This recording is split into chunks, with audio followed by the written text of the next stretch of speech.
Un jour, il faudra bien que Rupert Murdoch meure. Et son empire sera alors sûrement dispatché, ses médias ringardisés et sa descendance écartée.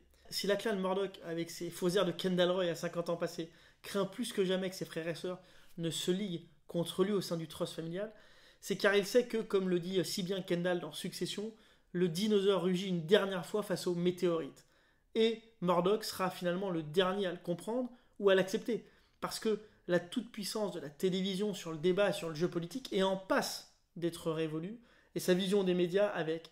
Malheureusement, sa vision du monde demeurera, parce que les réseaux sociaux sont des caisses de résonance pour les fake news qu'il a permis de populariser et auxquelles il a donné une extrême onction. Cette génération de manias aura créé des empires, en mêlant le divertissement et l'information, en abaissant sans cesse le niveau et en montant les communautés et les classes sociales les unes contre les autres. Leur marché, leur puissance, leurs audiences, leur argent sont aspirés depuis bientôt 2 décennies par les moteurs de recherche, puis par les réseaux sociaux. Et aujourd'hui, on voit un ancien loueur de DVD, Netflix, et un logisticien hors pair, Amazon, leur tenir la dragée haute en raflant des Oscars comme les droits télévisés de sport majeurs.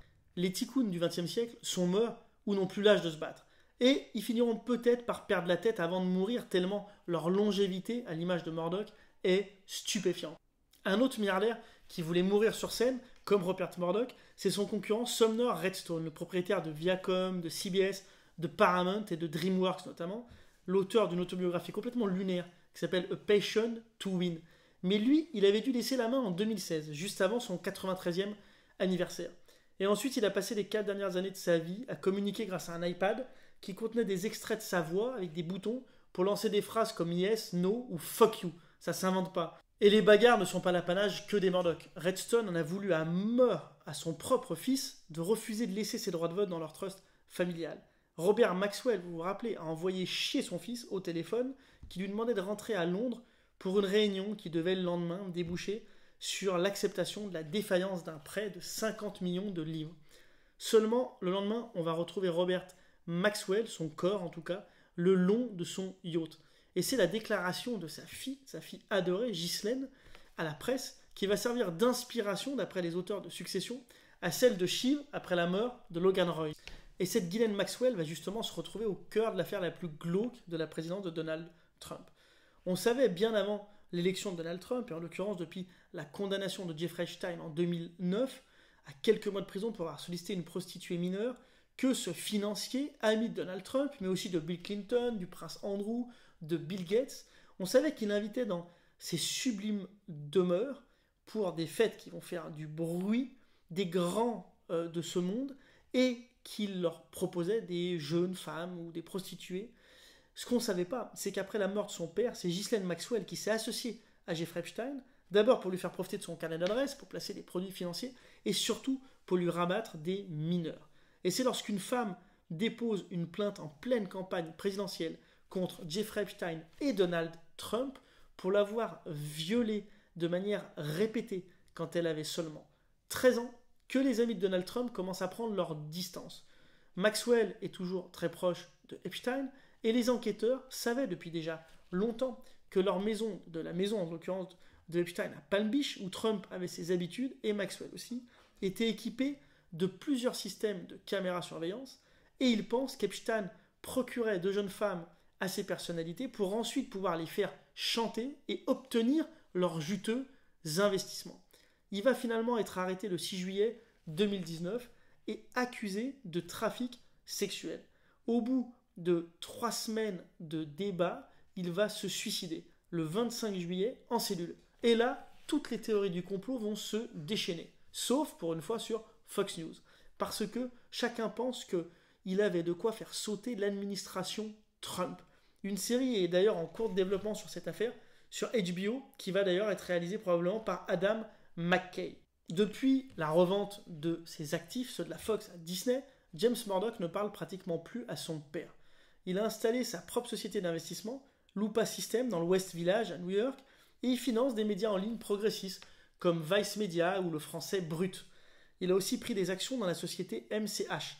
C'est elle qui organise le Art Basel, un forum d'art contemporain. En 2020, il a soutenu Pete Buttigieg aux primaires démocrates et il a critiqué, comme toujours, Fox News juste avant de démissionner avec fracas du conseil d'administration de l'Empire News Corp en dénonçant publiquement la contribution de ces médias, ceux de son père, à la propagation à grande échelle de contenus climato-sceptiques. Il s'engage d'ailleurs dans la lutte contre la désinformation, notamment aux côtés du prince Harry, l'ennemi juré de Rupert Murdoch. Il a soutenu Biden aux dernières présidentielles en faisant un don de 20 millions de dollars à sa campagne via sa fondation Quadrivium. Et s'est auréolé de cette image de tombeur de Roger Ailes qui s'investit maintenant dans la vie politique en caressant peut-être le projet de se lancer lui-même un jour dans la course à la présidentielle américaine. Depuis mars 2019, Lachlan est le PDG de Fox Corp, la société qui regroupe les actifs de la Century Fox qui n'ont pas été vendus à Disney, à commencer par Fox News. Fox Corp, aujourd'hui, a une capitalisation boursière de 15 milliards de dollars pour un chiffre d'affaires d'environ 10 milliards. Chaque année, son résultat est d'environ 2 milliards de bénéfices. Les fournisseurs d'accès au câble, aux satellites et à Internet doivent verser des redevances pour diffuser leurs chaînes. Elles sont de 2 dollars par abonné et par mois. Mais pour s'assurer le soutien des républicains, les Murdoch ont carrément recruté dans leur conseil d'administration à News Corp le fameux Paul Ryan, l'ancien président de la Chambre des représentants, que Murdoch avait proposé comme vice-président. Ils l'ont recruté pour 330 000 dollars par an. Fox News demeure un passage obligé pour tous les annonceurs s'ils veulent atteindre l'Amérique des classes moyennes, l'Amérique blanche et conservatrice. La vedette de Fox News, Tucker Carlson, voit son émission en prime time qualifiée par le New York Times de la plus raciste de l'histoire de la télévision par câble. Seulement, elle bat des records d'audience, notamment grâce au recours depuis l'année 2020 à de très coûteuses données d'audience minute par minute. Elles permettent aux producteurs de l'émission d'adapter son contenu au plus près des émotions, des attentes des téléspectateurs. Alors évidemment, ils se focalisent sur les motifs d'anxiété, sur les motifs de colère des téléspectateurs, parce que finalement, c'est ceux qui se révèlent les plus fortement mobilisateurs dans l'émission. Et Carlson présente dans cette émission les États-Unis comme une civilisation assiégée par des militants antiracistes, assiégée par les woke, par la cancel culture, par les migrants, par le racisme anti-blanc, tout en reprenant à son compte la fameuse théorie du grand remplacement. Cette théorie aux États-Unis affirme que les démocrates et les élites libérales rêveraient de remplacer l'électorat blanc par des électeurs plus obéissants qui seraient issus du tiers-monde. Ce suprémacisme blanc, affiché par Carlson, fait fuir certains annonceurs, mais attire aussi vers Fox une audience de plus en plus polarisée, de plus en plus engagée et loyale envers sa chaîne et de nouveaux revenus avec un service de streaming vidéo par abonnement qui a été lancé en 2018 qui s'appelle Fox Nation. Murdoch s'était déjà associé à des services de militants nationalistes blancs dans son histoire, comme Peter Brimelow, une des figures de l'alt-right qu'il avait recruté dès 1990 pour rédiger ses mémoires et qui a été payé par Fox News quand il décrivait l'administration Barack Obama comme, je cite, un gouvernement d'occupation des minorités. Évidemment, Rupert Murdoch a quand même veillé à conserver les droits de la NFL et de la Major League de Baseball, parce que Fox News, c'est sa planche à billets personnels, pour lui comme pour ses enfants. Lachlan a gagné 23 millions de dollars en 2019 grâce à Fox, et son père en gagne 29. La fortune de Rupert Murdoch est aujourd'hui estimée à 17,5 milliards de dollars, et ce sont principalement les bénéfices de Fox News qui financent toujours les déficits de ces très chers journaux. En 2021, News Corp n'a versé que 262 millions de dollars de bénéfices à ses actionnaires. En décembre 2019, Lachlan Murdoch, l'aîné des Murdoch, s'était installé à Bel Air avant de déménager 2 ans plus tard en Australie, d'où il entend bien gérer Fox Corp. Son père, lui, a racheté en 2021 un gigantesque ranch dans le Montana qui avait pour seul mérite d'avoir appartenu aux frères Koch, ces milliardaires qui ont financé l'aile conservatrice et libertarienne du Parti républicain. Cet achat a une valeur de symbole, un symbole du rôle que Murdoch entend désormais tenir dans la vie politique américaine, celle d'un grand parrain, de l'homme qui tire les ficelles. Et quand Sidney Lumet décrivait dans son film Family Business en 89 le dernier coup d'une famille de cambrioleurs, l'auteur du roman et du scénario avait avoué s'être inspiré des Murdoch. On comprend mieux maintenant pourquoi. Pendant les midterms de 2018, les élections de mi-mandat, Fox News était la première chaîne à déclarer les démocrates majoritaires à la Chambre des représentants. Ça a rendu fou Donald Trump et Steve Bannon a soupçonné la clan Murdoch d'avoir pris cette décision pour imposer son autorité sur la chaîne de son père. La journaliste Jan Meyer a publié en mars 2019 dans le New Yorker une très belle enquête où elle décrit Fox News comme une arme de propagande au service de la Maison-Blanche. La candidate démocrate Elizabeth Warren qualifie carrément la chaîne de racket haineux à but lucratif. Et il est vrai que Fox News altère en profondeur la perception de l'actualité par ses téléspectateurs. Dans un sondage publié par NBC et le Wall Street Journal en 2019, à la question « Le président Donald Trump a-t-il été honnête et sincère ?» au sujet de l'enquête sur ses liens avec la Russie, 1% des téléspectateurs réguliers de CNN répondent par l'affirmative, mais 84% de ceux de Fox News. Et durant le Covid, alors que Rupert Murdoch était confiné dans la campagne la plus prisée d'Angleterre, il a laissé Fox News diffuser sans vergogne une désinformation constante à propos de la pandémie. Dès la mi-mars, l'animatrice préférée de Rupert, Laura Ingraham, promeut à l'antenne l'hydroxychloroquine, dont Trump, très vite, va vanter les bienfaits. À la fin du mois de mars, l'hydroxychloroquine a déjà été mentionnée plus de 500 fois sur les ondes de Fox News. La chaîne diffuse une propagande aussi contre les mesures sanitaires. Des chercheurs américains ont d'ailleurs étudié la localisation de 15 millions de personnes en 2020. Et ils ont montré que les téléspectateurs de Fox News ont bien moins respecté le confinement que les autres Américains. Rupert Murdoch, qui n'a jamais touché une cigarette, siège depuis 1989 au conseil d'administration de Philip Morris, dont un document interne qualifie les médias de Murdoch d'alliés naturels. Les Simpsons, d'ailleurs, ont été représentés en train de fumer des clopes 795 fois au cours des 18 premières saisons de l'émission. Murdoch, c'est aussi un allié des industries fossiles. Il a très longtemps été un actionnaire important de Shell, il a possédé lui-même des mines de bauxite, ainsi qu'une société d'exploration et de production de gaz et de pétrole, tandis que la famille royale saoudienne a été jusqu'en 2017 le plus important actionnaire de News Corp après la famille Murdoch. Ces journaux, par leur relativisme extrême, contribuent au triomphe de la post-vérité et à l'avènement d'une ère de relativisme absolu. Murdoch, c'est l'un des plus puissants entrepreneurs du doute de la planète. De 2012 à 2016, sur Twitter, il s'est lui-même défini comme sceptique à l'égard du réchauffement climatique. Il a qualifié les éoliennes de moulins à vent non rentables qui tuent les oiseaux et affirmé qu'au cours des 3 années passées, le carbone dans l'air américain avait diminué de près de 50%. En 2018, il promeut une approche de climato-réalisme un peu plus modérée, confronté aux reproches incessants de son fils James, en publiant le livre de son ami Michael Bloomberg et de Karl Popper, Climate of Hope. Ils disent dedans que les villes, les entreprises et les citoyens peuvent lutter par eux-mêmes contre le changement climatique, quelles que soient les politiques menées à Washington. Murdoch a confié en juin 2017 à Steve Hilton l'émission The Next Revolution sur Fox News. Steve Hilton, c'est l'ancien conseiller de David Cameron, et il promeut dans cette émission ce qu'il appelle le populisme positif. Il y soutient l'action de Donald Trump et il offre une tribune au mouvement populisme de droite américain. En 2020, Rupert Murdoch a soutenu Donald Trump pour sa réélection. Il lui a même offert le soutien du New York Post, qui a publié des informations douteuses, non vérifiées, sur les liens de Hunter Biden avec une entreprise gazière ukrainienne, dans le but de discréditer son père, l'opposant de Donald Trump. Après sa défaite, Murdoch a appelé Donald Trump à la reconnaître, mais les animateurs vedettes de Fox News, eux, accusaient ouvertement les démocrates dans leurs émissions, en direct, d'avoir volé l'élection et ont fait la promotion du rassemblement organisé par les partisans de Trump le 6 janvier 2021. C'est cet événement, cette manifestation, qui va déboucher sur l'insurrection du Capitole, évidemment en direct sur Fox News. À ce moment-là, James Murdoch déclare que ces médias qui propagent des mensonges auprès de leur public ont déclenché, je cite, des forces insidieuses et incontrôlables qui nous accompagneront pendant des années.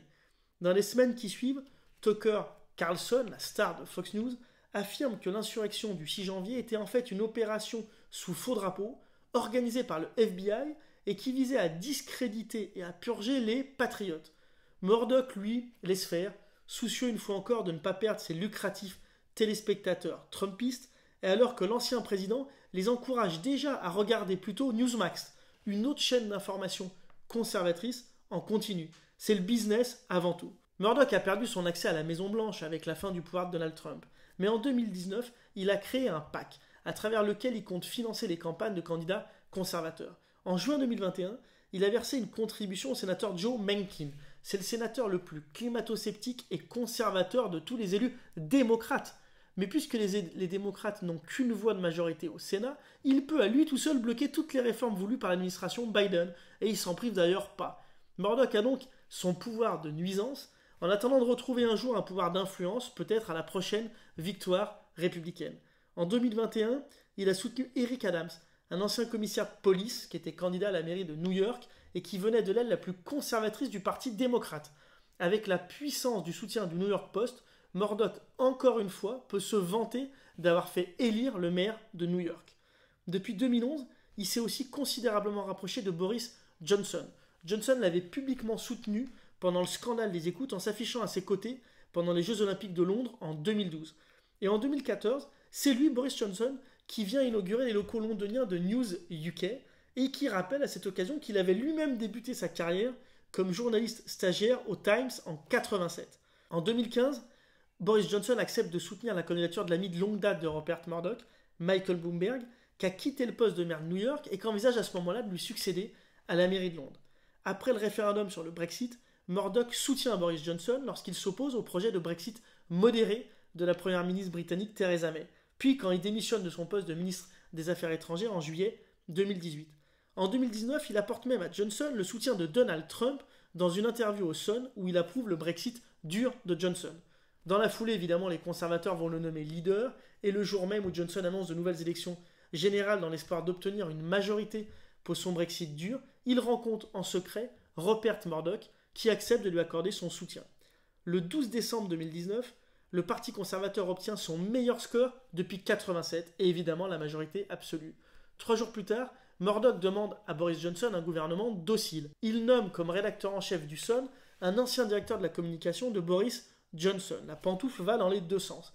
Son titre d'ailleurs sera le seul à ne pas publier de gros titres sur le Partygate, les fêtes qu'avait organisées le Premier ministre durant le confinement et qui vont lui coûter sa place et même en juin 2023 son poste de député.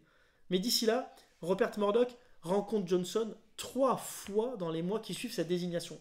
Et ses équipes vont jusqu'à rencontrer 41 fois des ministres en l'espace de 6 mois. Rebecca Brooks, qui est revenue dans le groupe de Rupert Murdoch, tient des réunions privées dont aucun compte-rendu ne sont jamais publiés. Un jour, Rupert Murdoch dit à Boris Johnson « Boris, tu dois absolument te débarrasser de la BBC. » Depuis 40 ans, la radio-télévision publique britannique est la bête noire de Rupert Murdoch. Qu'est-ce qu'il lui reproche ? 1. De bénéficier de subventions publiques, contrairement à ses chaînes, et 2. D'avoir un succès d'audience. Murdoch a vendu Sky News à Comcast en 2018. Et depuis, il veut rebâtir un empire télévisuel aux États-Unis sur les décombres de la BBC. Alors, le 17 novembre 2020, quand l'Ofcom, l'autorité britannique de régulation des télécommunications, accorde en un temps record une licence à Rupert Murdoch pour sa nouvelle chaîne de télévision privée, c'est une nouvelle majeure pour lui. Début 2022, le gouvernement Johnson lève les restrictions légales qui avaient été établies en 1980 et qui l'empêchaient de s'immiscer dans l'indépendance éditoriale du Times et du Sunday Times. Le gouvernement va geler pendant 2 ans la redevance de la BBC et n'exclut même pas de la remplacer à terme par une formule d'abonnement. C'est là, en avril 2022, que le gouvernement annonce vouloir privatiser Channel 4. Et 3 semaines plus tard, Rupert Murdoch en profite pour lancer sa chaîne Talk TV. Elle s'inspire des talk-shows américains, elle est placée sous la houlette de Rebecca Brooks, la fidèle lieutenant de Rupert Murdoch, et elle est animée, évidemment, par des journalistes du Sun et par des journalistes du Times. Son slogan est simple, le franc-parler commence ici. Cette chaîne tabloïde va donner une grande place aux polémiques, aux scandales qui impliquent des célébrités et évidemment aux guerres culturelles chéries par Rupert Murdoch. Pour ce faire, Rupert a recruté à prix d'heure Piers Morgan, l'ancien rédacteur en chef de News of the World, qui est célèbre à travers le monde pour ses saillies contre le politiquement correct, la cancel culture et les woke. Son premier invité, évidemment, c'est Donald Trump. Aujourd'hui, 70% des Britanniques sont touchés par au moins une des publications du groupe de Rupert Murdoch chaque mois. Et bien sûr, le déclin de la presse imprimée est plus que compensé par l'essor de l'information en ligne. Rupert Murdoch consolide ses médias populistes pour porter une nouvelle révolution atlantique, celle du populisme de droite, en même temps qu'il contribue à étendre encore l'influence américaine dans le monde. Il continue de faire pression par exemple sur l'Australie pour qu'elle rejoigne l'OTAN, de 2016 à 2021, ces médias australiens ont dénoncé avec constance et vigueur le contrat pour des sous-marins qui avait été conclu avec la France. Et finalement, il a été annulé au profit des États-Unis et du Royaume-Uni avec l'accord de coopération militaire AUKUS. Le rôle de Rupert Murdoch dans les affaires du Pacifique n'est pas étranger à la cyberattaque chinoise dont il a été victime, News Corp a été victime, en février 2022. Parce qu'aujourd'hui, Murdoch est un acteur géopolitique de premier plan, reconnu comme tel par tous. Murdoch est très proche du leader d'Abu Dhabi, Mohammed Ben Zayed, dit MBZ, qui avait rencontré Steve Bannon et Jared Kushner en décembre 2016 à New York. Le responsable du comité pour l'inauguration de Donald Trump avait lui-même fait fortune dans l'immobilier à Abu Dhabi. Et lorsqu'il a voulu se venger de l'attribution en 2018 de la Coupe du Monde à son ennemi juré, le Qatar, Abu Dhabi a fait publier dans le Sunday Times des révélations sur des opérations noires menées par les Qataris pour discréditer leurs adversaires ou corrompre des décideurs. Dans la guerre d'Ukraine, Murdoch laisse son présentateur favori, Tucker Carlson, qui a permis à Fox News de redevenir la première chaîne d'information américaine fin 2021, de prendre ouvertement position pour Vladimir Poutine contre l'Ukraine, en critiquant notamment l'action des États-Unis et de l'OTAN dès le déclenchement de la guerre en février 2022, au point que ces interventions sont relayées sur les médias d'État russes sur instruction directe du Kremlin. Murdoch poursuit aussi sa guerre contre les géants du numérique. À propos des droits voisins, vous savez, ces droits que doivent payer les médias pour les articles d'autres journaux qui sont sur leur réseau. Eh bien, il disait en 2021 qu'ils doivent permettre aux journaux de percevoir une rémunération sur leur contenu réutilisé par Internet. Il a signé certes une paix avec Google contre des sommes dont le montant est resté confidentiel mais sont certainement considérables, mais il continue de mener la vie dure à Facebook, dont il n'a jamais vraiment digéré le succès face à sa plateforme MySpace. En 2019, il a fait adopter en Australie une loi qui oblige Facebook à payer les éditeurs de presse pour les liens renvoyant vers leurs articles. Il a même publié dans le Wall Street Journal en 2021 les révélations de Frances Haugen. C'est une ingénieure de Facebook qui a révélé des manques éthiques flagrants chez Meta. C'est un comble pour quelqu'un comme Murdoch qui a fait fortune sur l'immoralité. Et quand on demande à Rupert Murdoch d'ailleurs s'il a un modèle, il répond « I am my own man ». Mais ce qui est inquiétant, c'est qu'aujourd'hui, consciemment ou non, trop de patrons de médias et de réseaux sociaux sont des bébés Murdoch. Sa mort sera probablement, comme celle de Silvio Berlusconi, un épiphénomène. Mais la culture qu'ils ont implantée partout aura encore des répercussions néfastes pour nos démocraties et pour nos sociétés. Elles nécessiteront une résistance que le contre-pouvoir politique n'a pas su apporter. Parce que le quatrième pouvoir est devenu le premier, et les autres s'y soumettent tous plus ou moins. Mais au fond, ce qu'ils vendent, c'est notre temps de cerveau disponible. Ils nous utilisent comme monnaie d'échange. C'est donc nous qui devons reprendre le pouvoir sur nos médias, parce qu'ils appartiennent toujours à leur public, à leurs audiences, et nous devons pour cela reprendre le pouvoir sur notre information. C'est cela l'enjeu d'avoir une vision stratégique, un niveau de conscience et de compréhension de la complexité du monde. Il s'agit d'autodéfense politique, et c'est cette forme de résistance qui finira peut-être par former une masse critique, à l'échelle de chaque communauté, bien sûr, et peut-être, on peut y croire, à l'échelle de nations entières, voire même par-delà les frontières. Et c'est nous qui construirons peut-être nos propres médias parce que nous aurons un autre rapport à l'information, aux événements, au poids moral, au poids éducatif de nos actes et de nos paroles.